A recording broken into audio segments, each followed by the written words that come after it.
Moving on, with the fixed deposits and floats disappearing, banks need to cut their cost to income to 1/4 their current levels. Veteran banker KV Kamath tells Latha Venkatesh. He adds that hereafter banks must finance only retail loans given their short-term funds. Infrastructure and corporate capex should be funded by market instruments outside the banking system. Listen in.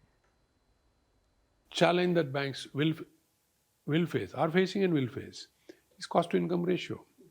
So unless you disrupt that cost to income ratio to 1/4 of what it is today, you won't survive. 1/4. I'm saying if you cannot operate, you will have to be well below the 35-40% people are. No, ICICI and HDFC and some people are higher than that. Banks, I think, as they evolve, the larger and larger part will be to the retail sector, because they are, as of now, best equipped, unless they're disrupted by a fintech. The corporates, large part of the corporate universe today, are cash positive. The cash flows are positive and can meet most of their growth needs. At the margin, they may have to borrow. Large part of infrastructure funding will come through a market process, which is outside the banking system. It's already happening.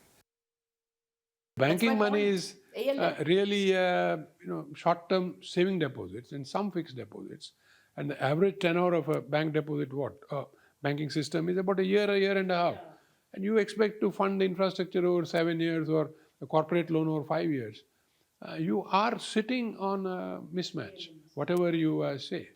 So it will have to evolve. To corporate CPs and bonds. And really, if you look at the lay borrower, the retail borrower, his or her need is to repay every month, and that's what you are collecting. And then you are in sync, and you're repricing the loan maybe on a quarterly basis or half-yearly basis.